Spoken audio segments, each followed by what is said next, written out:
Europe 1, 8h12. Je veux pas C'est mourir sur l'heure scène. du Zoom Echo avec Hello Bank, la banque en ligne 100% digitale, simple et mobile, comme vous. Thomas Soto. Bonjour mon cher Axel de Bonjour Tarlet. Thomas. La délation fiscale est désormais rémunérée par le fisc. Ça veut dire qu'on récompense, voire qu'on encourage les délateurs, c'est ça ? Exactement, le décret a été discrètement publié au journal officiel dimanche dernier, vous savez, en plein premier tour des élections. Alors, attention Thomas, il ne faut pas dire délateur, mais aviseurs fiscaux. Vous ne faites pas de la délation, vous avisez le fisc qu'un tel est un fraudeur. Oh là là, mais est-ce qu'il n'y a pas le risque d'assister à des dénonciations calomnieuses ? On dénonce son voisin, son ex-conjoint, j'en connais qui dénoncent leurs collègues de bureau à qui ils veulent du mal, tout ça. Alors justement, pour éviter ce genre de dérive, ne sont éligibles que les fraudes internationales à grande échelle. Alors par exemple, les pratiques abusives pour transférer discrètement à l'étranger des bénéfices réalisés en France. Et Voilà. donc désormais, si j'informe que telle entreprise dissimule ses profits à l'étranger, je peux gagner combien ? Comment ça Alors, se passe ? d'abord, il faut que ce soit précis et documenté. Le texte parle de faits graves, décrits avec précision.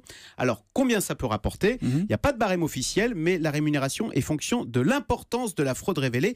Mais ça peut rapporter très gros, parce que si vous regardez aux États-Unis où ça se pratique, par exemple, les délateurs ont touché en moyenne... Vous voulez en dire 2015, les aviseurs fiscaux ? Oui, les aviseurs fiscaux ont touché en moyenne en 2015 près d'1 million d'euros. Donc, vous voyez, c'est énorme. En fait, si le gouvernement français a décidé d'autoriser ainsi la rémunération des indices, ce qui au passage se fait dans la police, qui a le droit de rémunérer ses indicateurs. Donc c'est parce que le gouvernement français s'est rendu compte à l'occasion de tous les scandales type Panama Papers que nous avions en France beaucoup moins de remontées d'informations sur les fraudes par rapport à d'autres pays qui pratiquent cette rémunération des indicateurs fiscaux.